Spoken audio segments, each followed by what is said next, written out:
번째는 이 널판지에 대한 영적 의미에 대해서 말씀을 드리려고 합니다. 오늘 말씀은 출애굽기 26장을 우리 함께 열어주시면 좋겠습니다.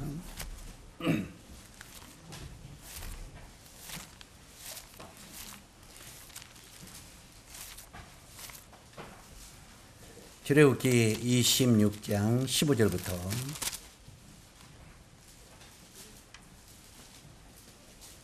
찾으셨습니까?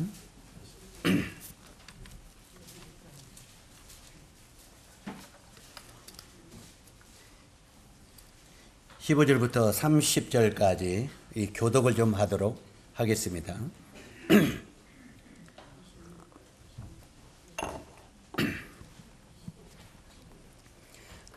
너는 조각목으로 성막을 위하여 널판을 만들어 세우되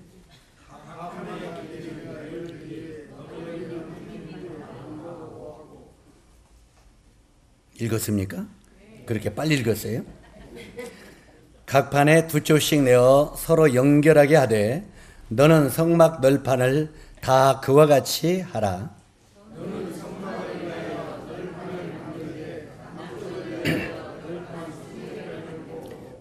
스무 널판 아래에 은받침 40개를 만들지니 이쪽 널판 아래에도 그 두 쪽을 위하여 두 받침을 만들고 저쪽 널판 아래에도 그 두 쪽을 위하여 두 받침을 만들지며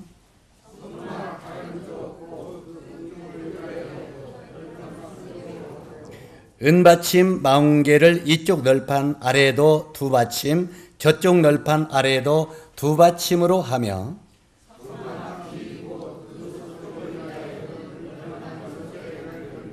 성막 뒤 두 모퉁이 쪽을 위하여는 널판 2개를 만들되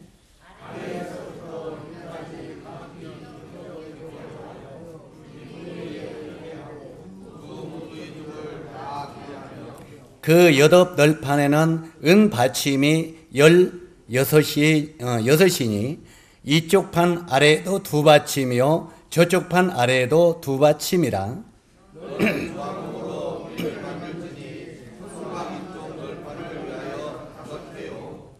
성막 저쪽 널판을 위하여 5개요 성막 뒤 곧 서쪽 널판을 위하여 5개이며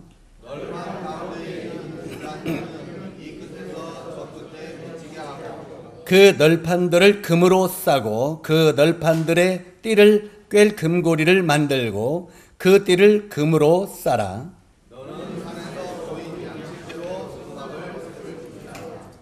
특별히 제일 마지막에 뭐라고 했습니까? 다시 한번 읽어주시면 좋겠습니다. 30절 시작. 너는 산에서 보인 양식대로 성막을 세울지니라.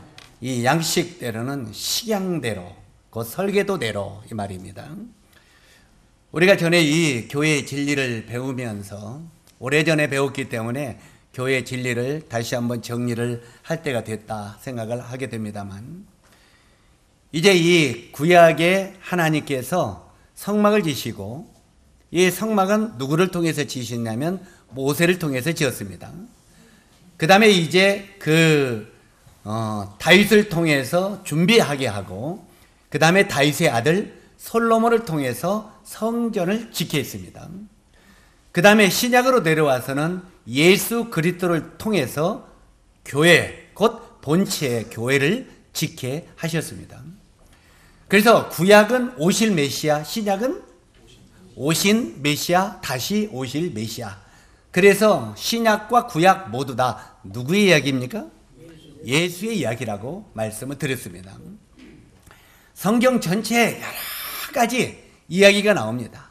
싸움 이야기도 나오고 드리는 이야기 나오고 전부 나오지만 싸우는 이야기는 사단과 주님과의 싸움, 영적 싸움의 이야기예요. 그렇기 때문에 구약에도 블레셋이 있죠.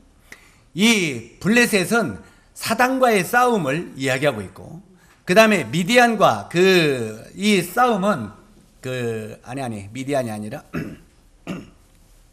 이 블레셋과 또 미디안과 싸움은 바로 육의 싸움입니다.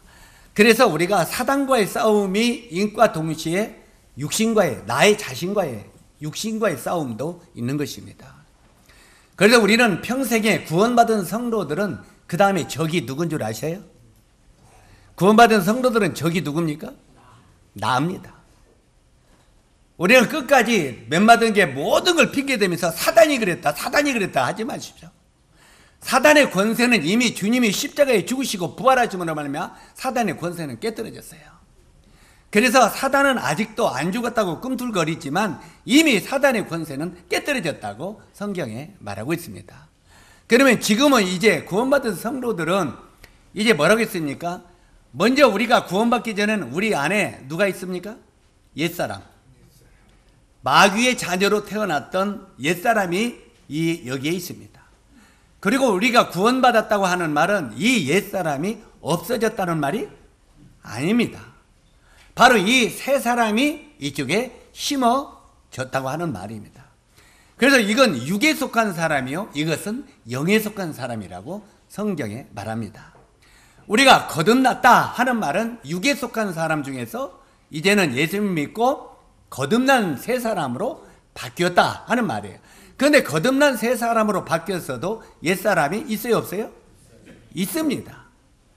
있는데 이제 우리가 영으로 살게 되면, 성령으로, 우리가 사도 바울은 로마서에 계속 그렇게 말하고 있죠. 너희가 성령으로 살면은 새 생명을 얻을 것이요, 옛사람 육으로 살면 결국은 사망에 이를 것이다. 그래서 너희는 이제는 옛사람을 벗어버리라 이런 말을 자주 하고 있습니다. 그런데 우리는 구원받고 난 뒤에도 옛사람을 죽을 때까지 안 벗고 사는 사람이 많이 있습니다. 옛사람. 왜 옛사람을 못 벗습니까? 새 사람이 내 마음속에서 강하게 나를 지배하지 못하기 때문에 옛사람으로 살아가는 것입니다. 그냥 옛날에 우리 그 유행가도 그런 노래 있죠. 옛날이요. 그렇지, 옛날이 좋아요. 그냥 옛날 살던 대로 먹고 마시며 싸우던 그 옛날로 찾고 살자고 하는 마음이, 이쪽 마음이 있는 거예요. 끌어내리는 거예요. 이 육신이 나를 끌어내리는 거예요. 그러면 영에는 너희가 그렇게 살면 되니? 이제 너희가 거듭난 새 사람 아니냐? 너희가 영으로 거듭났으면 이제는 영으로 살아야 되지 않겠느냐? 하고 옛사람을 죽이고 이제는 새 사람으로 살아라. 그래서 바로 이 새 사람과 옛사람은 구원받은 성도들 마음속에서 계속 싸우는 것입니다. 뭔 말인지 이해가죠? 그런데 우리가 이 옛사람을 버리지 못하면은요, 결단이 없습니다. 다시 말해서 술 마시고 담배 피고 막 놀고 막 세상적으로 살던 것을 어떤 결단이 없으면 이걸 못 끊습니다. 그래, 안 그래요? 못 끊습니다. 그런데 이 새 사람이, 새로운 영이 우리의 마음을 강하게 지배하면은 네가 그것이 가냐? 옛사람으로 살던 것이 과연 옳은 것이냐? 하고 이 새 사람이 계속 나를 송사해요, 안 해요?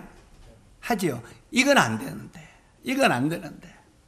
우리 지난번에도 이야기했지만 전주 기린록교회 초창기 때, 그때 이제 그 한 부치님이 구원을 받으셨어요.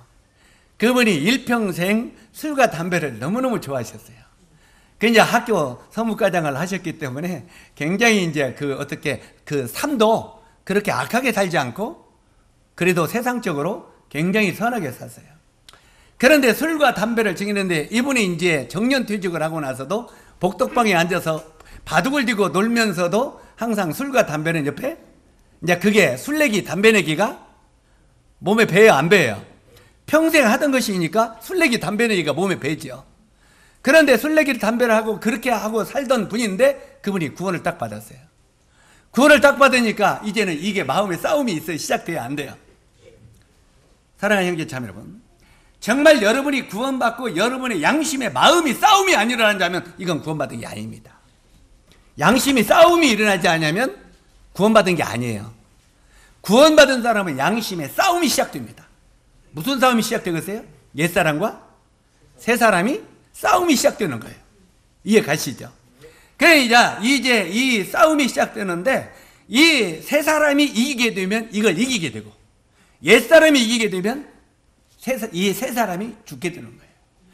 그래서 우리가 이제 그 싸움대 그 부치님이 구원받고 나니까 이게 끊어져요, 안 끊어져요? 이게 잘 끊어져요, 안 끊어져요? 잘 안 끊어지는 거예요. 그런데 이제 이쪽 양심이, 새 생명이 뭐라고 자꾸 송사합니까? 네가 그런 게 옳으냐? 옛사람은 이제 벗어버리고 너희가 새로운 사람으로 살아야 되겠지 않겠느냐? 하고 계속 새 사람이 송사를 해야 하네요.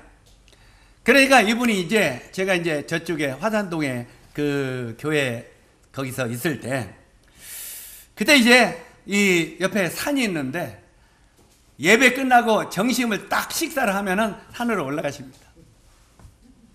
뭐 산으로 올라가면 뭐 공기 마시러 올라가겠어요?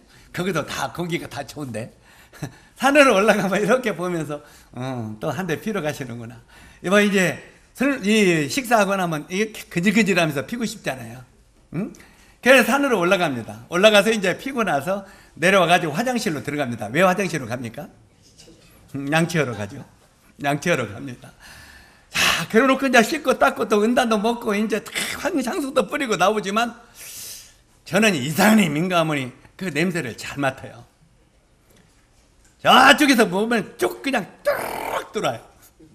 아, 술 마시고 담배 한 대 피시고 또 이거 하시고 나오셨구나.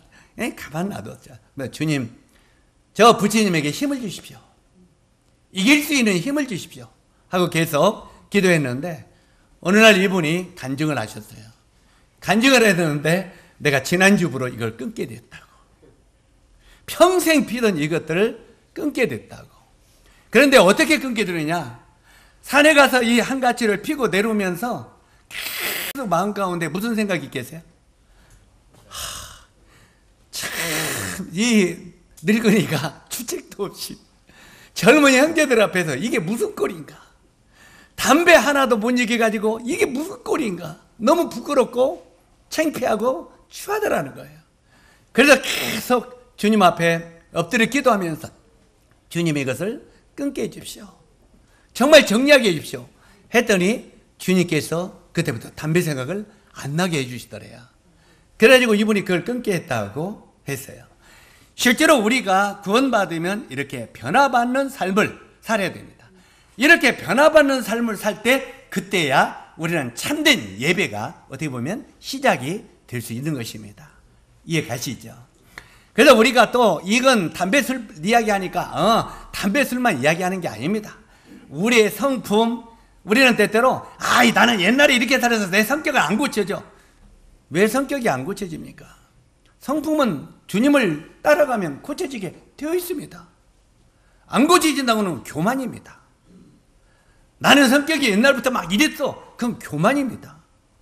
주님을 믿고 따라가면 그것마저도 십자가에 묻어야 됩니다. 그래 안 그래요? 십자가가 뭡니까? 우리가 주일마다 십자가를 이야기하는데 십자가는 나의 옛사람을 묻어버리는 것입니다. 한번 따라서 하세요. 나의 옛사람을 십자가에 못 박고. 갈라디아서에 기록되어 있어요? 안 됐어요? 나의 옛사람은 십자가에 못 박으라는 말이에요. 십자가에 죽여버리라는 말이에요. 그리고 이제 새 생명 가운데 너희가 살아야 되지 않겠느냐 하는 말입니다. 이렇게 나올 때 참된 온전한 예배가 될 수 있다는 겁니다. 이 말을 우리 형제 자매들이 오늘 딱 듣고 나서는 아이고 그렇구나. 나는 이제 다음 주부터는 절대 예배 안 드려야겠다. 왜? 나는 아직 온전히 변화가 안 돼서 못 드려야겠다. 이러면 이것도 교만입니다. 정말 이것이 마음속에 들으면 그렇구나. 하나님, 저도 정말 하나님 앞에 바른 영적 예배를 드릴 수 있는 힘을 주십시오. 그렇게 하고 당당하게 그 앞에 나가는 것이 진보된 신앙인 것입니다. 이해가시죠? 그래서 이제 오늘 바로 이 널판의 의미가 그런 의미입니다. 그래서 이제 우리가 이제까지 저쪽에 어디서부터 들어왔습니까? 우리가 이제 여기에 조금 보면은 요 널판지가 어떻게 만들어지는가 과정을 좀 보도록 하겠습니다. 잠깐 이제 한 5분을 보세요. 그 당시 성막이 어떻게 만들어졌는가, 열판지가.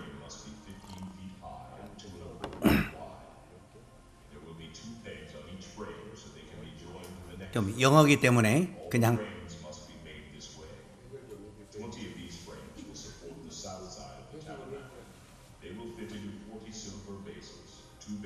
은받침이 받쳐진다는 거고요. On the north side, there will also be 20 of these frames, with their 40 silver bases, 2 bases for each frame.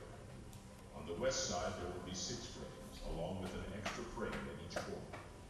These corner frames will be connected at the bottom and firmly attached at the top, with a single ring forming a single unit. Both of these corner frames will be made the same way. So there will be 8 frames on that end of the tabernacle, supported by 16 silver bases, 2 bases under each frame. Make crossbars of acacia wood to run across the frame, 5 crossbars for the north side of the tabernacle, and 5 for the south side. Also make 5 crossbars for the rear of the tabernacle, which will face westward. The middle crossbar, halfway up the frames, will run all the way from one end of the tabernacle to the other. Overlay the frames with gold and make gold rings to support the crossbars. Overlay the crossbars with gold as well. Set up this tabernacle according to the design you were shown on the mountain.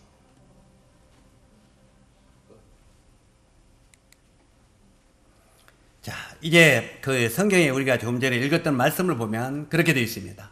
너는 조각목으로 띠를 만들지니 성막 2편 널판을 위하여 닫으시오. 성막 저편 널판을 위하여 닫으시오. 성막 뒤 곧 성막 널판을 위하여 닫으시며 널판 가운데 있는 중간 띠는 이 끝에서 저 끝에 미치게 하고 그 널판들은 금으로 사고 그 널판의 띠를 꿰 금고리를 만들고 그 띠를 금으로 싸라. 너는 산에서 보인 식양대로 성막을 세울지니라. 이렇게 기록이 되어 있는데 이제 우리가 제일 먼저 동쪽 문을 통해서 들어왔습니다. 동쪽 문이 24시간 봄, 여름, 가을, 겨울 활짝 열렸다고 했습니다.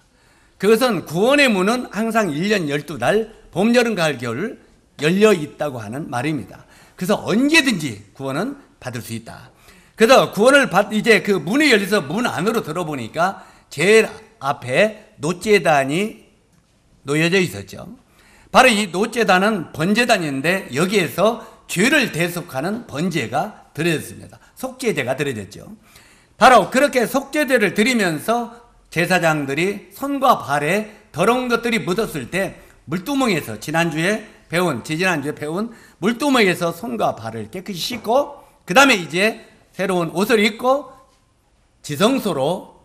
성소로 들어갑니다. 바로 이 성소로 들어가는데 저게 이제 성소입니다. 지금 자그마하게 저렇게 지었지만 실제로 저게 쭉 보면은 이제 이 앞에 성소에 들어갈 때 이 앞에 이 기둥이 몇 개라고 기록되어 있습니까? 오늘 읽었던 말씀에 보면 기둥이 5개라고 말하고 있죠. 동쪽의 기둥이 5개, 이 기둥을 축으로 남쪽 20개, 북쪽 20개, 그 다음에 도합 40개, 서쪽에 6개, 모퉁이 2개씩 합 8개로 총 48개의 널판지가 이 성소를 만드는 널판지로 소유가 됐습니다. 총 몇 개라고요? 48개. 이 48개 널판지가 들어갔습니다. 이 널판지는 무슨 나무로 만들어졌다고 기록하고 있습니까? 조금 전에 읽었던 말씀에 보면 조각목. 이 조각목은 우리 한국말로 쉽게 말하면 아카시 나무입니다. 이 아카시 나무, 우리가 그 아카시 나무는 쓸모가 있는 나무입니까? 없는 나무입니까?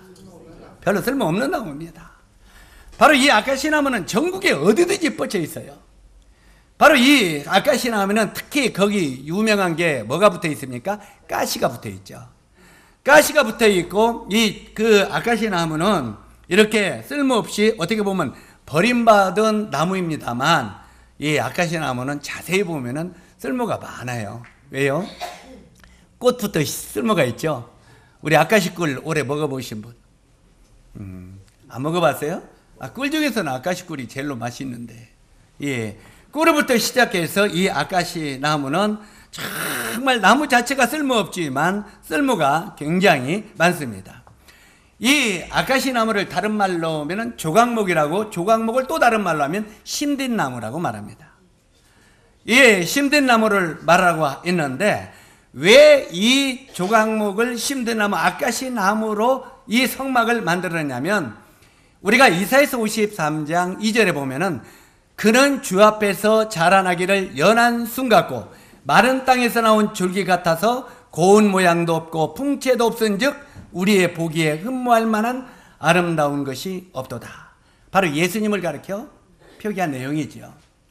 예수님이 초림으로 오신 예수님은 우리의 보기에 흠모할 만한 아름다운 것이 없다고 말했습니다. 실제로 이 예수님이 우리 죄를 위하여 십자가에 돌아가실 그 당시에는요, 수없이 많은 사람들이 예수님의 얼굴을 뺨을 치고 침을 뱉고 진짜 별품 없이 주님을 그렇게 대했습니다. 그래서 바로 이 심든 나무는 바로 인간의 모습으로 온 예수 그리스도, 곧 인간 우리들을 상징하기도 합니다. 한번 따라서 하세요. 아카시 나무는 우리들을 상징하기도 한다. 자, 아카시 나무가 누구를 상징한다고요? 예. 그래서 우리가 나는 괜찮은 사람이라고, 똑똑한 사람이라고 생각하는 사람은 구원받기가 어렵습니다. 우리가 세상적으로 내가 나를 볼 때는 다 똑똑해요, 안 똑똑해요? 진짜 똑똑하죠. 예? 길거리에서 한 푼 줍시 얻어먹는 거지들도 자존심이 있습니다. 그들을 깡통 한번 발로 차보세요. 그러면 자존심 거들었다고 그냥 죽기 살기로 달라들 겁니다. 바로 이런 거지들도 인간은 자존심이 있는 것처럼 우리 인간은 나름대로 자기에 대한 자존심이 굉장히 있지요. 그래서 자기 자존심을 무너뜨렸다고 막 죽기 살기로 싸우고 그러잖아요. 그래서 바로 우리 인간이 내가 나를 보면 굉장히 똑똑하고 잘난 것 같지만 어떻게 보면은 하나님이 우리를 볼 때는 흉악한 죄인이고 쓸모없는 문둥이들입니다. 정말 죄로 말미암아 문드러져서 버림을 받을 영혼들이 바로 우리들이라 그 말입니다. 그런데 이 쓸모없는 우리들을 하나님이 하나하나 거두어 가지고 우리로 하여금 가장 귀한 하나님의 나라의 백성으로 삼으시는 그런 의미로 이렇게 아카시 나무를 가지고 성소를 짓게 하셨습니다. 자, 이제 이 한 널판에 2개의 은받침이 기록되어 있다고 했어요. 아까 이렇게 보면 심든 나무, 아카시 나무 아주 그렇게 쓸모없는 나무인데 이것도 가서 잘 타가지고 정확하게 공장에 가서 대패질을 해가지고 딱 하면은 굉장히 좋잖아요. 우리가 때때로 이 나왕나무 같은 거, 이제 이런 앞에 있는 나무, 이 나무도 원래 어떤 나무겠어요? 저 산에 그냥 막 문드러 있는 나무를 잘 갖고 와서 이렇게 조립하니까 이렇게 쓸모있는 우리가 아는 의자나무로 다 나왔잖아요. 지금 의자나무는 원래 이렇게 창수영지 앉아있는 의자나무가 나무가 그렇게 멋지게 생겼을까요? 아니죠. 볼품없는 나무였지만 그걸 잘 다듬어서 저렇게 쓸모있는 의자로 만드는 것처럼 바로 이 쓸모없는 아카시아 나무를 다듬어서 귀한 이렇게 성소를 짓는 나무들로 널판으로 만들었습니다. 그런데 이렇게 널판을 만들어서 쓸고 닦고 대패질을 해가지고 이제는 여기다 보니까 뭘로 이걸 입혔다고 그랬어요? 금으로 입혔다는 거예요. 자, 여기서 이제 우리가 그 한 가지 볼 것은 성소 바깥에 노제단과 물두더봉은 금이었습니까? 아닙니다. 그건 놋이었습니다. 이 놋은 심판을 상징하는데 이 금은 영광을 상징하죠. 그런데 바로 이제 성소 안으로 들어가면은 금물로 다 금으로 입혔습니다. 이 속은 아주 볼품없고 쓸모없는 아카시 나무입니다만 이것을 잘 다듬고 가꾸어서 여기에다가 금을 입혔습니다. 그렇기 때문에 바깥에서 이제 이 널판을 보면은 아카시 나무로 보이겠습니까? 금기둥으로 보이겠습니까? 금기둥으로 보는 거예요. 자, 이것은 바로 이 아카시 나무는 쓸모없는 우리라고 말하고 있죠. 그래서 여기 성경에도 보면은 실제로 이 널판에는 여기 이제 아까 처음에 그 널판을 만드는 그 과정들을 봤는데 그 미국 사람들이 그걸 만들면서 뭔가 빼먹었더라고요. 이제 그들 저걸 안 보일까 몇 번 하다가 보였는데 우리가 성경을 모든 핵심은 성경에서 나와야 되는데 아까 그걸 보면서 뭐가 다르던가요? 저게 뭐냐, 자, 눈여겨서 본 사람들은 관찰을 했을 거고 노는 여기 관찰하고 그냥 지나가면 보는 사람은 뭐가 다른지 모를 겁니다. 뭐가 다르던가요? 안 봤어요? 아까 거기 보면 이 고리가 여기는 몇 개입니까? 하나, 둘, 셋, 넷. 아까는 몇 개던가요? 2개입니다. 위에와 밑에. 그죠? 그래서 그것을 만드는 그 제작자들이 이거 그래도 고리를 2개만 만들어 놨구나. 그건 엄청난 차이죠. 너무 다른 차이죠. 그래서 그것을 여러분에게 안 보여주려고 했는데 미국 사람들은 이런 걸 만들면서 실수했다. 그래서 우리가 여러 가지 책들을 볼 때 이 책들도 그 사람의 견해에 따라서 달라질 수 있기 때문에 책들에 나타나는 것이 성경의 진리라고 주장해서는 안 된다 하는 것입니다. 항상 성경에 있는 것들을 먼저는 책에 아무리 어떤 책이가 기록이 되어 있더라도 그것을 성경을 펴서 성경이 그러한가 하고 맞춰봐야 됩니다. 바로 그걸 이야기하려고 아까 그걸 보여준 겁니다. 이해 가시죠? 자, 여기 보면은 이제 그 널판에 보이는 띠가 몇 개였어요? 4개라고 말하고 있고 보이지 않는 띠가 몇 개였습니까? 1개가 있었습니다. 그 아까 1개는 보이지 않는 속으로 쏙 들어가니까 나중에 안 보이죠. 이 보이지 않는 그 1개 띠를 합쳐서 띠가 전부 몇 개입니까? 5개의 띠가 이 성막을 딱 고정해서 묶어 놓은 것을 우리가 알 수 있습니다. 자, 그러면 이제 우리가 성막의 재료들을 이렇게 쭉 한 번씩 보겠습니다. 자, 조금 전에 이야기했던 대로 이 널판은 모두 조각목에 금을 입혔습니다. 조각목 아카시 나무는 흔한 나무입니다. 곧 쓸모없는 우리 같은 죄인들이 예수 그리스도를 믿음으로 말미암아 구원을 받는다고 하는 의미입니다. 우리가 구원받았다는 말을 형제 자님들은 진짜 우습게 여기지 마십시오. 때때로 우리는 그럽니다. 나 같은 것을 정말 주님이 이렇게 구원받게 해주셔서 이렇게 제사장으로 삼으셔서 감사하다고 그러죠. 근데 그 가치가 어느 정도 가치가 되겠습니까? 에? 한번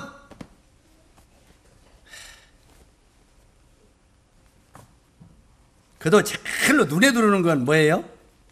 돈이죠. 에? 눈에 들어오는 건 돈이니까 돈이야 제일로 심어지잖아. 내가 이걸 갖고 놀았어 이제까지. 이 세상에서 얼마짜리예요? 5,000원짜리. 1,000원짜리가 없어서 이놈 꺼냈어요. 부자야 1,000원짜리가 없어. 그래서 이건 5,000원짜리 갖고 놀았어. 그런데 어느 날 이걸 갖고 놀았는데 우리 저 누굽니까? 이제 지금 그 미래도 지금은 몰라도 조금 있으면은 이제 제일 먼저 얼마짜리를 제일 먼저 눈에 들어오겠습니까? 500원 정도는 주에 아이스크림 하나 사 먹잖아. 그게 500원짜리가 제일로 좋아. 그래갖고 이 500원을 주고 사 먹을 수 있으면 그게 자기에게 제일로 큰 거예요. 그래 안 그래요? 그런데 이제 주영이 정도 되면 얼마짜리가 욕심이 나요? 그래도 내가 너무 크면 안 되지. 그냥 하루아침에 이제 10,000원 정도. 그래서 저 주영이한테 10,000원 더 주면 안 돼요. 걔 맞게. 그래서 이제 저 10,000원 정도가 어울려요. 그래 이제 전부 커서 우리 저기 박영님 할아버지는 얼마 정도가 줘야 돼? 이거? 그러면 여기 가서 너나 사 먹어라. 1,000원짜리 주면 너나 사 먹어라. 이게 별로 500원짜리 주면 이거 너나 사 먹어라. 그래 안 그래? 왜? 이게 갖고 놀았는데 그 가치를 알게 되면 이것이 별 볼 일 없어지는 거예요. 자, 그래서 요 정도는 줘야죠. 이거 어떤 거 받아? 자, 이제까지 이걸 갖고 여러분이 놀았어. 그런데 이것을 보는 순간, 이 가치를 아는 순간 이건 가치가 있어요 없어요? 우리가 이 돈을 보면 얼른 계산이 나와요 안 나와요? 왜 돈을 보면 계산이 나오는데 하늘나라의 가치는 왜 이렇게 계산이 빨리빨리 안 나올까? 우리가 이제까지는 이 세상에 그걸 가지고 놀았어요. 그래 안 그래요? 세상에 먹고 마시고 즐기고 이것 갖고 놀았어. 그런데 우리가 구원받고 보니까 우리의 모든 소망이 하늘나라의 영광이 어떻게 펼쳐지는가가 눈에 보이는 순간 그 나라로 딱 눈이 올라가는 거예요. 그래야 되는 거 아니겠습니까? 지금도 1,000원짜리 500원짜리 가지고 둥글고 있으면서 500원짜리 가치요, 5,000원 50,000원짜리 가치요, 말로는 50,000원짜리 가치 오는데 갖고 노는 것은 1,000원짜리를 가지고 논다면 그 사람이 그 가치를 과연 아는 사람이겠느냐 그 말이에요. 이해 가십니까? 뭔 말인지 이해 가요? 적어도 이제 1,000원짜리를 가지고 놀던 거 있으면 이걸 이제는 내려놓고 5만원짜리 가치를 우리가 위해서 그것을 사모하면서 살아야 되지 않겠느냐 하는 말입니다. 우리가 전에는 아카시아 같은 나무였는데 우리를 금으로 해줬어요. 그리고 이제 우리가 구원받을 때는 놋재단에서 바로 이 놋으로 우리가 구원을 받았어요. 자, 우리가 뭘로 구원받았다고요? 놋재단의 심판으로 구원받았어요. 그래 안 그래요? 그러면 이제는 이 성소는 뭘로 쓰여 있어요? 금으로 쓰여 있다는. 그러면 적어도 우리 마음속에 하나님의 보좌의 영광 속에 들어가려면 내 마음속에 이제부터는 금의 가치를 우리 마음속에 생각하면서 살아가야 된다 이 말이에요. 예배도 놋재단의 예배에서 이제는 금재단의 예배로 점점 올라가야 되지 않겠느냐 이 말이에요. 이해 가십니까? 그러니까 이것을 우리 형제 자매들이 오해하지 마세요. 놋재단을 잊어버리라는 말은 결코 아닙니다. 그러나 놋재단에 머물러 있지는 말라 이 말이에요. 실제로 우리가 예수 그리스도의 십자가의 구속으로 구원을 받았으면 구원받은 것 그것만 좋아하지 말라 이 말이에요. 이제는 그분과 함께 동행하며 사는 것을 더 귀하게 여기라 이 말이에요. 에? 우리가 결혼하면 내가 이제 이런 비유도 이야기를 하잖아요. 결혼을 하기 전에 우리 선 봐요 안 봐요? 봐서 이제 살기로 결정을 해야 안 해요? 아마 이제 우리 연애하는 사람들은 날마다 만나고 싶은 마음이 생겨요 안 생겨요? 자, 우리 형제들이요. 제가 이제 조금 이 사람이 오해하지 마세요. 우리 형제들이 좀 소개할 때 멀리 있는 사람들을 소개하면 조금 고개가 이렇게 돌아가. 저쪽에 강원도 너무 멀어요. 저 제주도 너무 멀어요. 저 울산 너무 멀어요. 부산 너무 멀어요. 서울 그것도 멀어요. 어디에 그만 가까운데 이거 원해요. 그런데요, 아무리 가까운 데서도 보기 싫은 사람은 가까운 데서도 만나기 싫어. 그래 안 그래요? 그러나 아무리 멀어도 내가 좋아하고 사랑하는 사람은 그 거리가 멀던가요? 안 멀던가요? 경험 안 해서 몰라요? 여기 뭐 용주 형제한테 한번 물어봐요. 김천 멀던가? 와, 요즘에도 금일만 되면 김천으로까지 또 날라가. 내가 볼 때는 그 멀리 어떻게 갔다 왔냐? 금방. 자, 실제로 우리가 어디든지 사랑하는 사람이 있으면 거기에 마음이 가깝게 돼 있어요. 그래 안 그래요? 이건 기분이 우리 마음속에 이게 정말 사랑하는 사람이가 아닌 사람이 이게 중요한 거예요. 우리가 예수 그리스도가 정말 우리가 사랑하는 분이라면 그분과 가까이 하고 있고 같이 있고 싶은 거예요. 우리 형제 자매님들이 실제로 이제 그 멀리 있는 여자들, 우리 저 뒤에 보니까 용관이가 앉았네. 용관이 한번 물어볼게. 우리 조은 씨 사랑해? 좋아해? 안 좋아해? 좋아하니까 조은이라고 지었지? 에? 자, 그러면 저기 그냥 베트남에다 놔두고, 에? 베트남에 놔두고 보고 싶을 때만 갔다 왔다 이렇게 할 수 있어 없어? 그렇게 할 수 있잖아. 그런데 왜 데리고 왔어? 왜 데리고 왔어?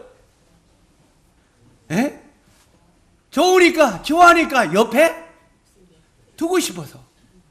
적어도 이제 전에 예수 그리스도가 나의 죄를 위하여 십자가에 죽으신 걸 그거 우리 기억해요. 그러나 정말 그분의 은혜를 생각한다면 우리가 이제 그분과 함께 동행하기를 원해야 되잖아요. 그분을 나의 주인으로, 그분을 나의 왕으로, 그분과 함께 나의 신랑으로 같이 동행하는 삶을 우리 살아야 되지 않겠습니까? 왜 삶은 그분과 동떨어진 삶을 살고 예비 시간만 와서 주님 고맙습니다 합니까? 예비 시간만 나의 주님, 정말 주님을 존경합니다, 사랑합니다 삶은 아니야. 이건 주님이 야 이놈아 너 말로만 나를 사랑한다, 나를 존경한다, 그렇게 말하면서 평상시는 나 없이 너 혼자만 사냐? 그렇지 안 그러겠어요?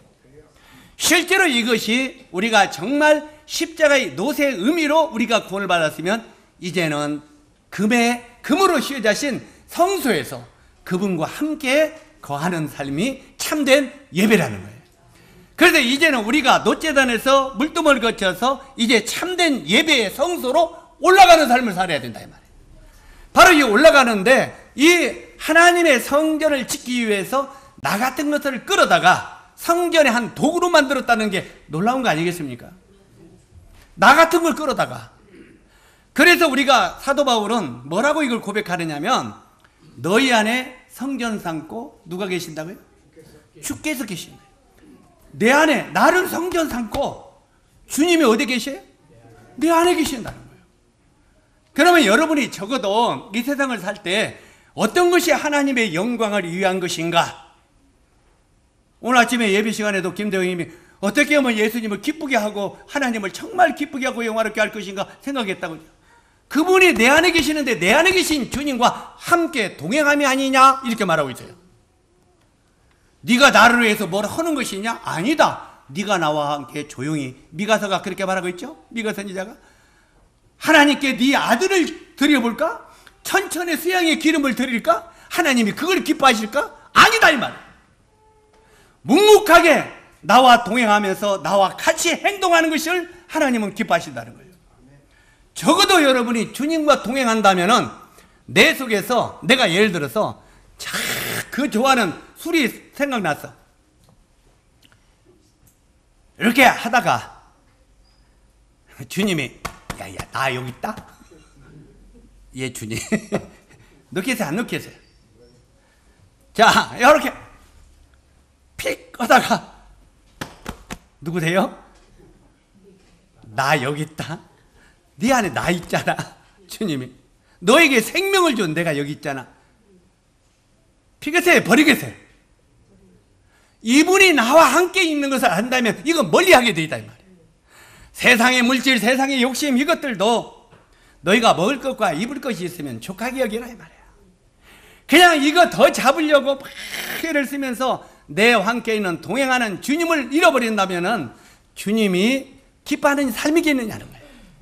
그래서 우리가 정말 내가 아까시 나무 같은 볼품없는 나를 하나님이 구원시켜서 나를 정금으로 옷 입히셨다고 하는 것을 기억하시기 바랍니다. 여기에 바로 하나님의 나라는 그런 사람들로 둘러싸여져 있는 나라입니다.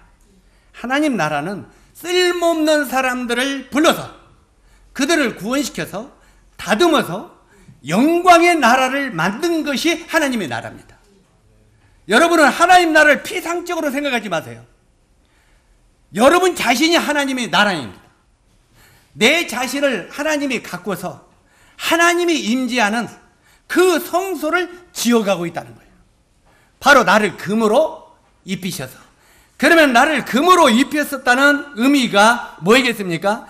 우리가 에베소서 2장 8절을 보면 하나님의 나라는 오직 그리스도를 믿음으로만 얻을 수 있는 은혜의 선물이라고 말하고 있습니다. 이해가십니까? 은혜의 선물이다. 그래서 우리가 이 성경을 보면은 쓸모없는 우리 같은 죄인들이 예수 그리스도를 믿음으로 구원을 받는다는 의미인데 하나님의 나라는 그런 사람들로 둘러싸여 있다 이 말이에요. 그런 사람들로.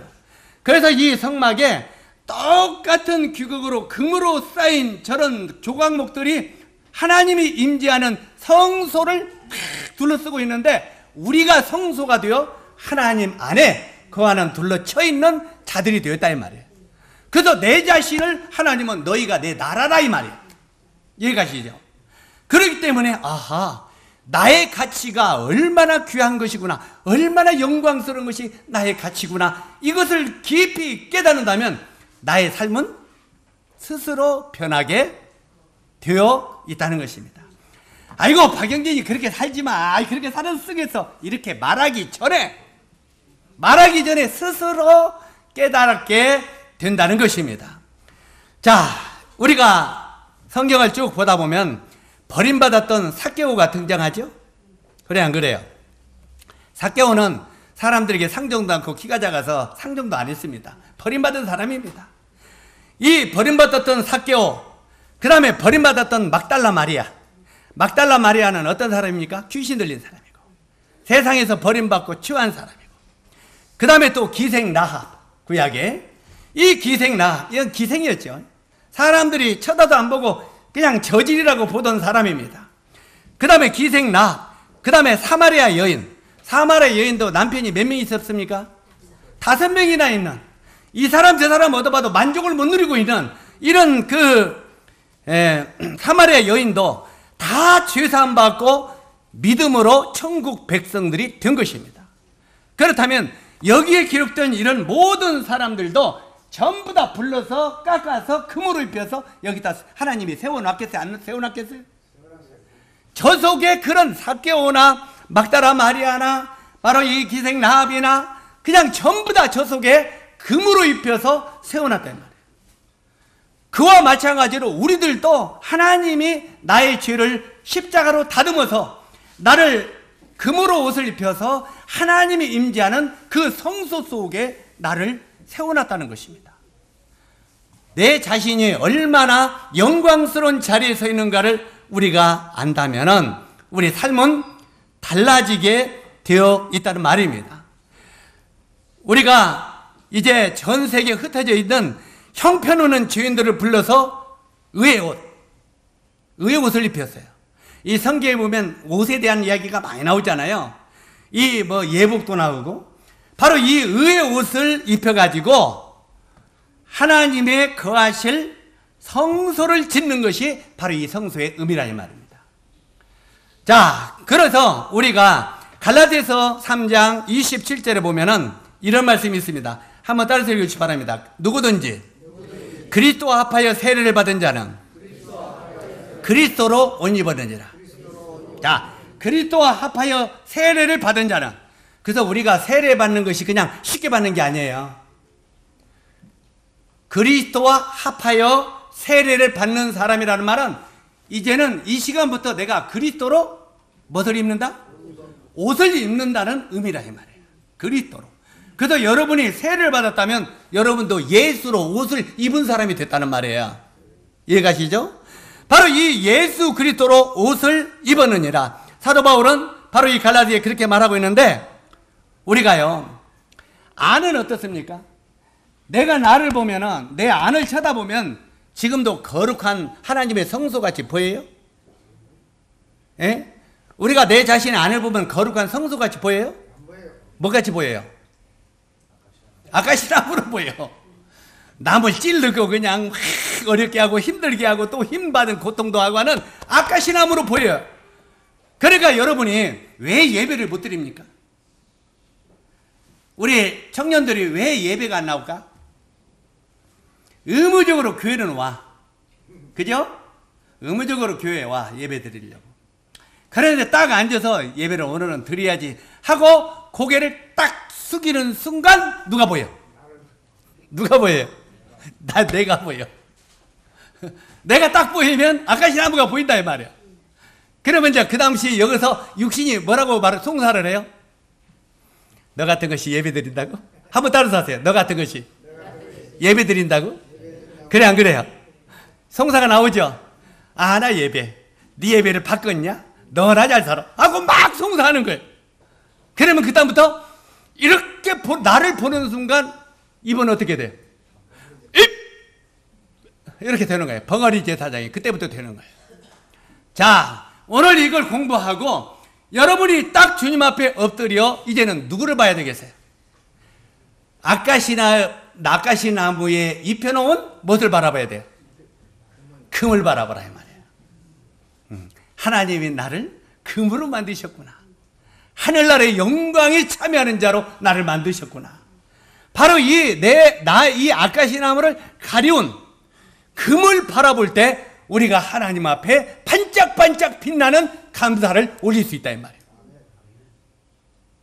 이해 가세요? 아까시나무를 보면은 감사가 안 나온다니까? 자, 이제 오늘 좀 마음에 다짐 좀 하세요. 이제부터 아까시나무를 바라보지 말자. 다음 주부터 아카시아 나무 바라보지 마세요. 아카시아 나무는 자기를 쳐다보면 평생 영광을 나타낼 수 없어요. 감사를 못해요. 아카시아 나무의 덧옆에는 금을 바라볼 때 바로 우리가 하나님의 영광에 참여할 수 있다는 말입니다. 다시 반복합니다만 안은 더럽고 볼품없는 아카시아 나무지만 겉은 금으로 입혀는 우리의 모습입니다. 바로 이 노제단은 심판을 받으신 예수 그리스도인데 주님은 은혜로 우리를 이렇게 덧입혀 주시는 것입니다. 할렐루야. 주님이 우리를 금으로 이렇게 덧입혀 주셨어요. 이게 바로 하나님이 우리를 통해서 거하시는 처소의 영광입니다. 이게 열판지의 의미이고요. 자, 두 번째 널판지의 받침대를 한번 보겠습니다. 널판지의 받침대에 여기 뭐가 있어요? 어디로 가버렸어? 요 밑에 쭉 이게 뭐예요? 은입니다. 은이에요. 자, 저것을 하나하나 보면은 이 널판지 밑에는 은으로 이렇게 했는데 은이 한 널판지에 몇 개씩 받치라고요? 은 2개씩 받치라고 했습니다. 이렇게 한 널판지에 은을 2개씩 받치라고 하는데 받침은 은인데 당시 은은 죄의 대가를 지불하는 수단으로 사용됐습니다. 구약에는 이 은은 죄의 대가를 지불하는 수단입니다. 우리 출애굽기 30장 15절을 한번 열어서 어느 분이 한번 15절만 읽어주시기 바랍니다. 출애굽기 30장 15절.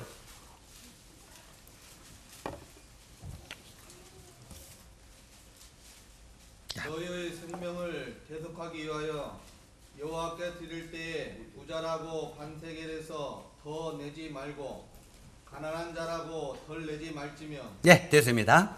여기 보면은 너희 생명을 대속하기 위하여, 우리 생명이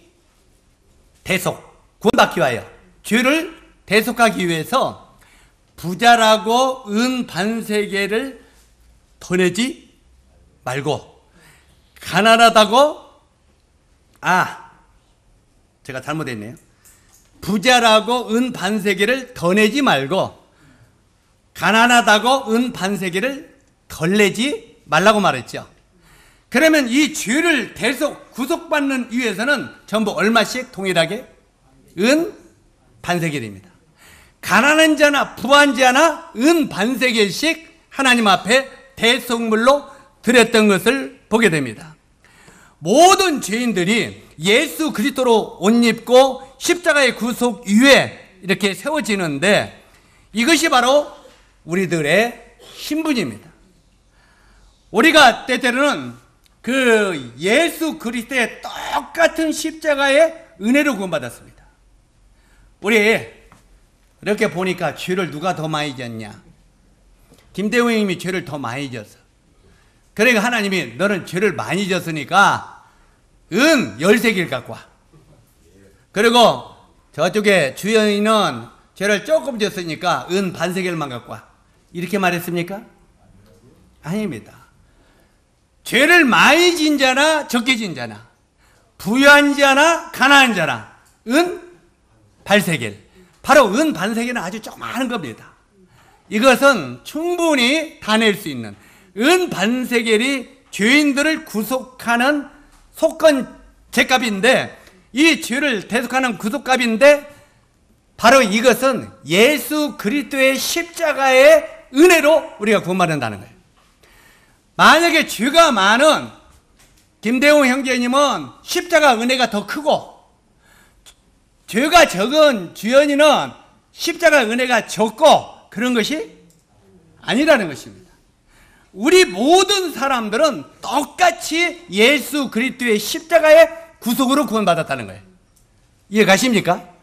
여기에 지금 말씀을 전하고 주님을 위하여 평생을 드리는 저나 여러분이나 똑같이 십자가의 구속의 터 위에 구원받은 것이지 은혜를 더 받고 덜 받은 것이 아니라는 말입니다. 이해 가십니까?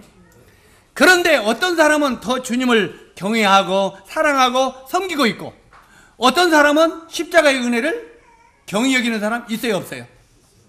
이것은 구속의 은혜가 잘못된 게 아니라 내 자신이 그 가치를 어떻게 생각하느냐에 따라서 달라진다 이 말이에요. 이해 가시죠? 아이, 나는 원래 죄가 없는데 그냥 뭐 예수님이 내 죄를 지고 갔다고 하니까 그냥 믿어 나도. 그 사람은 주님의 은혜가 별로 크게 느껴요, 안 느껴요? 그 사람은 주님을 위해서 삶을 드리지 못합니다. 주님이 나의 주인이고 주님이 나의 왕이라고 그분을 섬기며 살 수 없다는 거예요. 그러나 정말 나는 이 죄로 말미암아 무서운 멸망에 떨어지는 인생인데 우리 주님이 나를 위해 자기 생명을 내주셨다는 것을, 이 가치를 너무너무 크게 생각하면 그분을 가치해서 내 삶을 다 드리게 되어 있다는 거예요. 이것은 내 쪽에서 그 십자가의 은혜의 가치를 얼마나 어떻게 받아들이고 생각하느냐에 따라서 섬기는 일은 다르다 이 말이에요.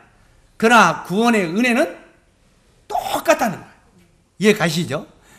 바로 여기에 박영재님은 은혜를 더 많이 주었기 때문에 은혜로 구원을 받은 것이고, 주연이는 조금 줬기 때문에 조금 구원받은 게 아니라 이 말이에요.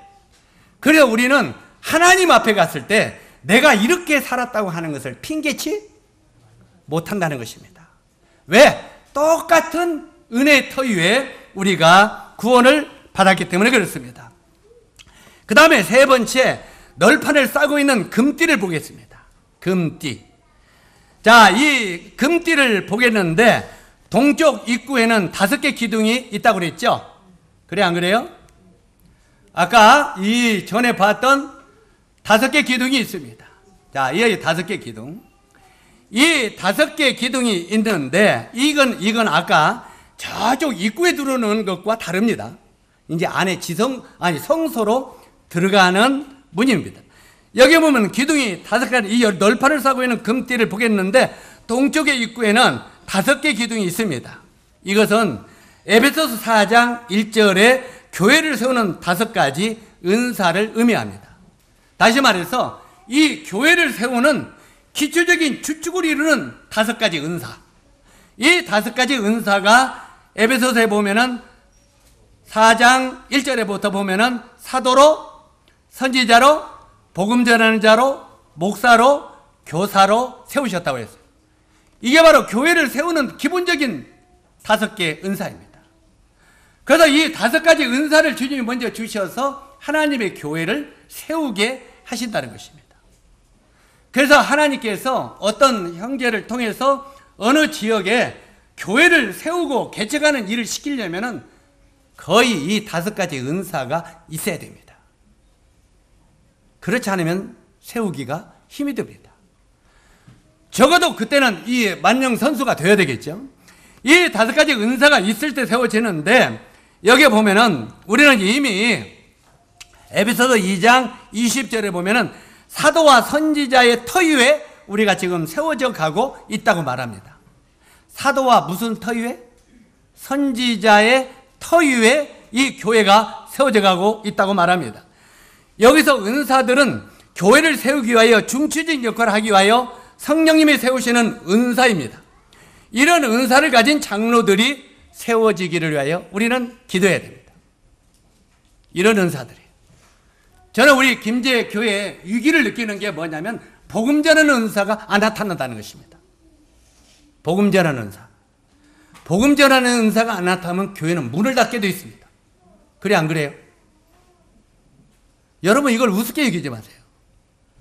교회, 적어도 그 옛날에는요, 지금은 왜 그런지 참 이해가 잘 안 가는 거예요. 주님 앞에 제가 그것도 아이러니해서 기도하고 있는 중인데, 이 옛날에는 이 교회에 들어가서 구도자들이 오면요, 막 이렇게 여기저기서 이렇게 전도하고 막 개인 상담하는 일이 막 일어났어요. 여기저기 앉아서 개인적으로 집에서 자기 영혼을 데리고 와도, 내가 내 친척이나 내 가족이나 내 동생들을 데리고 와도 먼저 상담하기 전에 먼저 그 본인들이 막 전도했어요. 그것은 본인이 전도를 안다는 말이에요, 모른다는 말이에요? 예? 알고 있다는 말이에요. 기본적으로 나도 이렇게 구원받았고, 나도 이렇게 받고, 너도 이렇게 구원받아야 돼. 그래서 너도 잘 들어야 돼. 이렇게 계속 그런 준비를 계속 시키는 일들이 여기저기 일어났어요. 그런 때는 구원의 역사가 교회에서 계속 일어났어요. 근데 요즘에는 그런 일이 보이던가요? 보여요, 안 보여요? 솔직히 보여요, 안 보여요? 겨우 전도 집회나 의리하고, 전도 집회도 끝나면 그 다음에 나는 몰라야 묵사랑하고, 그래 안 그래요? 누군가 해주겠지. 바로 이건 교회의 유익입니다. 다른 게 교회가 유익이 아니라 이런 게 교회의 유익입니다. 적어도 여러분들도 교회에 복음을 전하는 은사가 세워지도록 기도하십시오. 이게 첫 번째 기도의 제목으로 여러분 마음속에 기도하십시오. 그냥 기도하라고 하면은 주님 우리 복받게 해주십시오. 주님 우리 안 아프게 해주십시오. 이런 것만 기도해. 제가 아픈 거 안 아픈 거 이거 기도하지 말라는 말은 결코 아니에요. 육신적인 것만 위해서 기도한단 말이에요. 육신적인 거. 그냥 사업이 잘 되게 해주십시오. 그냥 막 우리가 건강하게 해주십시오. 우리가 막 진짜 이제 뭐 가정이 안정돼서 잘 살게 해주십시오. 잘 살면 못 하게. 제가 이 소리 막말로 하는 것 같지만 잘 살면 뭐 하게요? 잘 살아서 신앙이 좋을 것 같습니까? 잘 살아서 신앙이 막 풍성히 좋을 것 같습니까? 잘 사면 주님과 멀어져 갑니다. 성도를 우습게 여기고 사랑이 식어져 버립니다. 내가 비록 부족한 것이 없는데 누구를 사랑합니까? 그것이 주님을 경외하고 사랑할 때 그것도 나누는 것이지. 부유해져 가지고 성경에도 물론 부조해서 아리마대 요셉처럼 주님을 위해서 귀하게 사용하는 그 물질을 드리는 그런 사람도 있습니다. 그러나 대부분 성경에 우리가 신명기 8장을 보십시오. 너희가 배부르고 그 양들이 풍성해지고 너의 모든 것이 풍요로워질 때 너희는 마음이 교만해져서 나를 멀어질까 두렵다. 성경은 그렇게 말하고 있어요. 모든 것이 풍요로워질 때 마음이 교만해져서 하나님을 떠나갈까 두렵다고. 이게 하나님 하신 말씀입니다. 그런데 우리는 머리에서 기도합니까? 그냥 잘 살게 해주십시오. 그냥 사업이 잘 돼서 그냥 풍요롭게 해주십시오. 그래서 그걸 주님을 위해서 살게. 주님을 위해서 사는 사람은 없을 때부터 합니다. 한번 따라서 하세요. 주님을 위해서 사는 사람은 가난할 때부터 드리는 삶을 산다. 이건 내기를 해도 그렇게 맞습니다. 정말 주님을 위해서 사는 사람은요, 가난하고 없을 때 주님 앞에 더 풍성한 연보를 드리게 되어 있습니다. 그 사람이 있어도 드리게 되어 있어요. 그런데 나는 없으니까, 나는 가난하니까, 나는 가진 게 없으니까 안 드리는 사람은요, 풍요로워도 안 드리는 것입니다. 이런 때는 아멘이 안 나오죠. 이런 때 우리 마음이 아멘 이 정도 나와야 참 신령한 몸으로 바뀔 텐데, 이럴 때는 나한테 하는 소리다. 나한테 하는 소리다. 이렇게 받고 있으면 이게 아멘이 안 나오죠. 이런 때 아멘 하세요. 우리가 정말 이 세상 중에 내 소망이 하늘에 있다면, 내 소망이 영광스러운 그 금의 나라에 있다면 이 세상은 별거 아니잖아요. 그냥 먹을 것과 입을 것과 있으면 감사함으로 살 수 있는 거잖아요. 그래서 이 성경에 보면은 잠언 기자가 잠언에 뭐라고 말하고 기도하고 있습니까? 나를 부유하게도 말게 하옵시고 가난하게도 말게 하옵소서. 왜요? 내가 돈이 있어서 풍요로우면 어떻게 하나님을 떠날까 두렵고 하나님을 멀리할까 두렵고, 가난하면 너무 가난하기 때문에 내가 남의 것을 도둑질해서 하나님의 이름이 더럽힐까 합니다. 그래서 내가 먹을 거와 일용할 양식으로 나를 채워주옵소서. 이게 신앙생활의 바른 자세입니다. 그리고 여러분들이 정녕 주님으로부터 축복을 받기를 원하면요, 없을 때 섬겨보십시오. 없을 때 잘 섬기기 시작하면 주님이 너는 됐다 하고 부어주는 겁니다. 그런데 우리는 없을 때 드리지도 않으면서 있을 때 드리겠습니까? 하나님은 너무 잘 알고 있어요. 우리가 없을 때 인색하고 하나님 앞에 안 드리면요, 있을 때는 더 안 드려요. 그걸 하나님은 잘 알기 때문에 우리에게 풍요롭게 해주지 않는다는 거예요. 네가 지금은 있을 때 풍요롭게 주님을 섬길 것 같지만 아니야, 너는 못해. 이걸 하나님이 우리 심령을 꿰뚫어 보는 분이 알고 있어요. 그래서 우리가 정말 풍요롭게 살고 싶으면 가난할 때 과부의 엽전 두 냅돈을 드리는 것처럼 그런 마음으로 들어보십시오.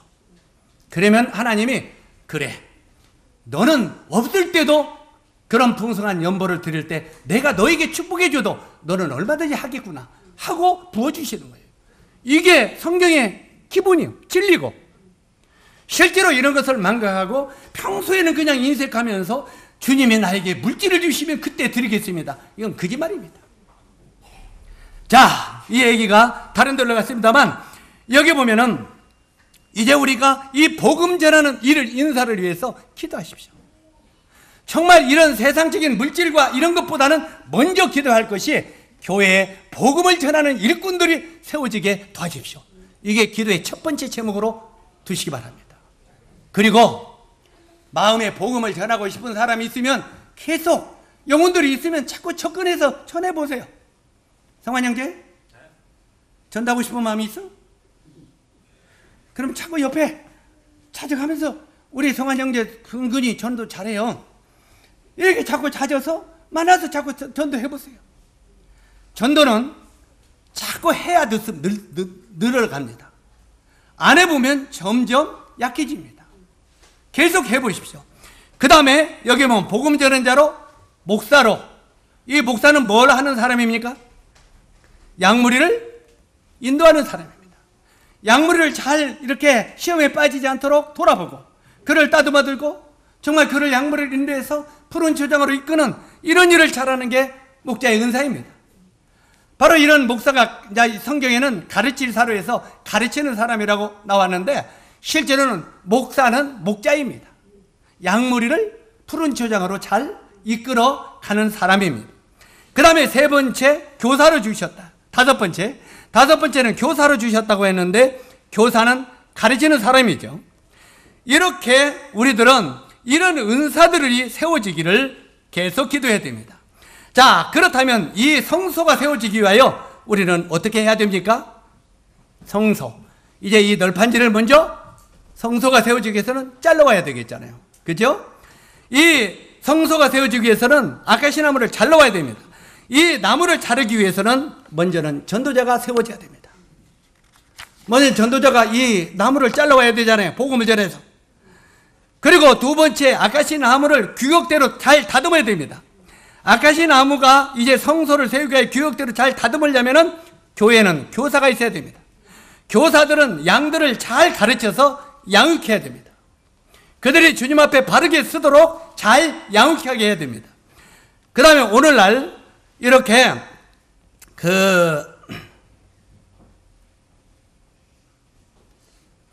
제가 거꾸로 이야기하네.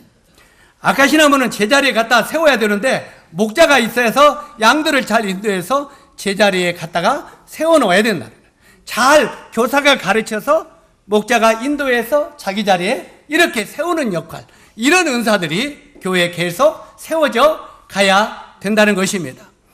그래서 오늘날 선지자와 이 사도와 선지자는 없지만, 사도와 선지자적 소명을 받은 사람이 있어야 교회가 개척될 수 있습니다.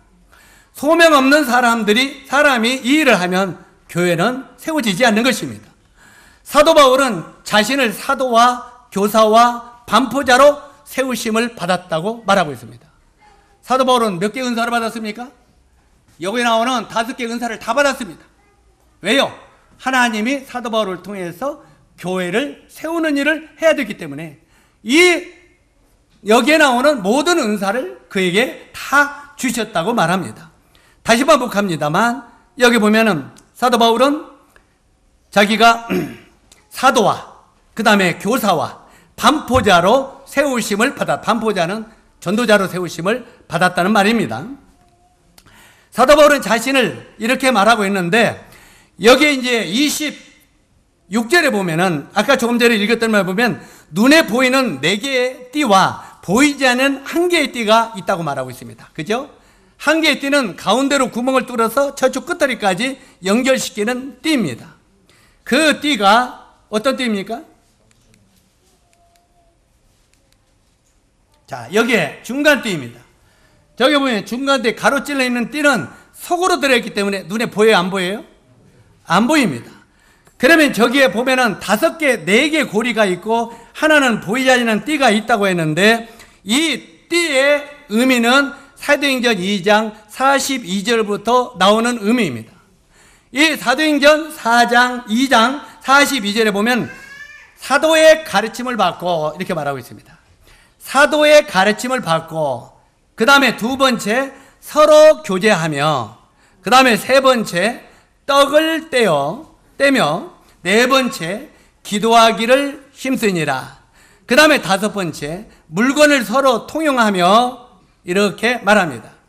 여기에 사도의 가르침이라는 말은 말씀이 있어요. 하나님의 교회는 말씀이 있어야 된다는 말입니다. 우리 영계 자녀들이 말씀에 자꾸 인색하려고 하지 마십시오. 교회에 하나님의 말씀이 없으면 그건 교회가 아닙니다. 그래 안 그래요? 하나님의 교회에 말씀이 없으면 그게 무슨 교회입니까? 그냥 세상 놀이터이지. 첫 번째는 사도의 가르침을 여기에 교회는 받아야 된다. 그래서 교회는 철저하게 하나님의 말씀을 바르게 교육을 받아야 됩니다. 앞으로 이 하나님의 말씀에 인색함을 갖지 마세요. 그 사람은 영적으로 결코 성숙할 수 없습니다. 그 다음에 두 번째 서로 교제하며, 우리 교제하기에 힘썼다고 말하는데 우리 형제 자매님들 교제에 힘씁니까? 적어도 우리가 자주 모여 자주 교제하는 거, 그리고 배제하지 마십시오. 누구누구는 싫어, 누구누구는 오라 그래, 누구누구는 안 돼. 이것은 아름다운 교제가 아닙니다. 우리 형제 자매님들은요, 정말 이 사랑의 띠로 굳게 뭉쳐야 되는데, 나중에 보면 사랑의 띠는 보이지 아니한 띠라고 그랬잖아요. 이건 나중에 말씀을 드리기를 원하는데, 서로 교제하는 거, 이렇게 계속 주님 안에 교제하는 거, 주님 안에 교제하는 것이 물론 김장하는 것도 교제입니다. 김장하면서 서로 대화하고 같이 협력하는 것도 사랑에 띠고 교제입니다. 그러나 그런 데서도 저는 그랬으면 좋겠어요. 어떻게 하면 우리가 주님의 교회를 아름답게 할 것인가? 어떻게 하면 우리 자매를 정말 아름답게 성장시킬 것인가? 우리가 영적으로 어떻게 하면 진보할 것인가? 이런 교제들이 좀 나왔으면 좋겠어요. 그래 안 그래요? 청년이 모였든지 일반이 모였든지 누가 모였든지 어떻게 하면 우리가 영적으로 성숙해지고 주님을 더 영화롭게 할 것인가? 이런 교제들이 좀 자주 나왔으면 좋겠어요. 그냥 세상적인 거 말고, 누가 막 세상에서 그냥 뭐 어디야 서울대학교를 합격했다는 둥, 수석으로 합격했다는 둥, 물론 그것도 은혜죠. 은혜지만 서울대학교 수석으로 학생회도 모임생활도 않고 세상을 흘러가 보면 그게 축복입니까? 그건 축복이 아니라 저주입니다. 주님과 떠나는 건 저주입니다. 그래서 모든 것이 주님 안에서 이루어지는 이런 교제들이 이루어져야 된다는 것입니다. 그 다음에 세 번째, 떡을 떼며, 이것은 성찬을 의미하죠. 성찬을 통해서 우리 마음이 먼저는 뜨거워져야 됩니다. 정말 우리가 누가복음 24장에 보면은 떡을 떼면서 그들의 마음이, 말씀을 풀어주고 떡을 뗄 때 마음이 어떻게 됐다고 그랬어요? 뜨거워졌다고 그랬잖아요. 적어도 성찬을 떼면서 우리 주님의 모습을 거기서 발견하고, 우리가 지난날 정말 주님을 덜 사랑했던 것들을 회개하면서 실제로 주님을 뜨겁게 경외하는 계기가 되어야 됩니다. 그 다음에 기도하기를 힘쓰니라. 따라서 하세요. 기도하기를 힘쓰니라. 자, 이 모여서 기도해야 되는 거. 요즘에 우리가 기도 집회가 갈수록 약해지는 걸 보면서 참 이것도 위기입니다. 진짜 위기예요. 여기 지금 이 네 가지 고리띠가 바로 이 네 가지의 이런 것들을 이야기하고 있습니다. 자, 이 띠의 의미 다시 반복합니다. 말씀, 교제, 성찬, 기도, 그 다음에 다섯 번째, 물건을 서로 동경하며. 이건 사랑의 띠입니다. 사랑으로 모든 것을 감사하는 띠지요. 이런 띠들이 성소를 하나로 연결시키는 힘입니다. 자, 성소가 이런 띠들이 끊어져 버리면 성소는 무너져 버립니다. 자, 여기에 이 네 가지, 다섯 가지 띠들이 이렇게 연결이 돼서 하나로 묶어져 있는데, 이것들이 잘라버려져 버리면 어떻게 되겠습니까? 와르르 무너집니다. 그래서 하나님의 교회가 이런 다섯 가지의 이런 띠들이 무너지면 교회는 무너집니다. 그래서 바로 이런 띠들이 무너지지 않도록 우리는 하나로 단단히 연결시키는 일을 해야 된다는 것입니다. 그러므로 말씀을 사모하지 않으면 결코 성장이 없고, 성도의 교제를 싫어하면 회복이 없고, 성찬을 등하시 여기면 주님을 향한 뜨거움이 없고 성도의 기도가 없으면 하나님과 관계가 멀어집니다. 이걸 성경은 말하고 있습니다. 그 중에도 28절에 눈에 보이지 않는 사랑의 띠, 이것이 더욱 중요한 것입니다. 골로새서 3장 14절에 보면 이 모든 것 위에 사랑을 더하라. 한번 따라서 하세요. 이 모든 것 위에 사랑을 더하라. 이는 온전하게 매는 띠니라. 자, 이 모든 것 위에 사랑을 더하라. 사랑은 온전하게 이 성소를 동여매는 띠라는 말입니다. 이 성소는 오늘날 하나님의 교회를 말합니다. 바로 이 오늘날 하나님의 교회를 하나로 똘똘 묶어놓는 것이 사랑의 띠라고 말하는 것입니다. 자, 우리가 로마서 8장 35절로 39절 보면 사도 바울은 이렇게 말합니다. 누가 우리를 그리스도의 사랑에서 끊으리요? 환난이나 공고나 핍박이나 기근이나 적신이나 위험이나 칼이라. 높음이나 기쁨이나 다른 아무 피조물이라도 우리를 우리 주 그리스도 예수 안에 있는 하나님의 사랑에서 끊을 수 없느니라. 바로 이런 성소의 널판지는 규격대로 잘라져야 되고 규격대로 지어지는 것입니다. 이 널판지가 아무 곳에나 들어갈 수 있는 건 결코 아닙니다. 널판지가 각각 자기가 들어가는 자리가 있습니다.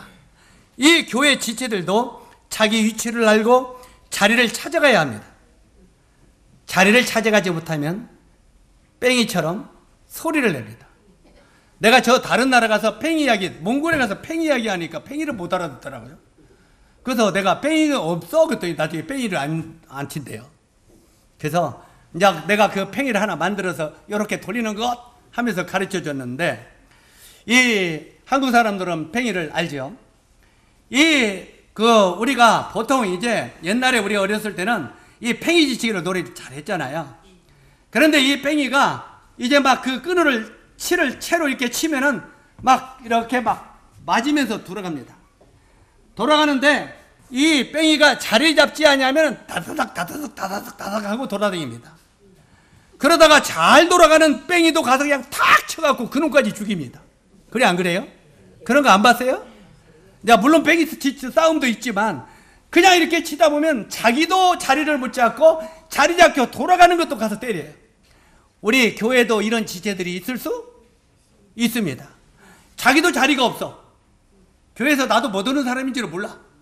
자기도 자리가 없고 자기 자리 잘 잡고 돌아가는 사람도 가서 괜히 쳐. 계속 쳐. 이제 어떻게 칩니까? 요 피아노 자리에 누가 앉았어요? 요 자리에 앉는 뺑이가 누구예요? 피아노 자리에 앉아있는 팽이가 누구예요? 찬미가 여기 이제 저 팽이로 돌고 있어요. 예를 들어서. 예를 들겠는데, 우리 누구야, 성환 형제가, 너는 잘못 친다. 다른 사람이 쳐면 좋겠다. 계속 그 자리를 가서 쳐. 저도 못 치고, 다른 사람, 치는 사람도 가서 쳐. 그러고 나중에 그 사람도 시험 맞게 만들어. 시험 맞게 만들어서, 나 오늘부터 뭐 빠졌지? 나 오늘부터 피아노 안 칠 거야. 왜? 성환 형제님이 나 하지 말래. 자기도 않고 너무 잘하는 거 가서 치고 있어. 이게 바로 자리를 잡지 못하는 뺑이가 다른 사람을 방해하는 것입니다. 뭔 말인지 이해가십니까? 오랜 때때로 하나님의 교회에서 자기를 잘 자리 잡고 일하는 사람들이 있어요.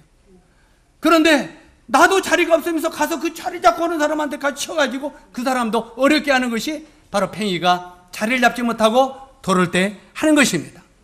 그 자리를 잡지 못하면 계속 소리가 나요. 다다다닥 하고 소리가 납니다.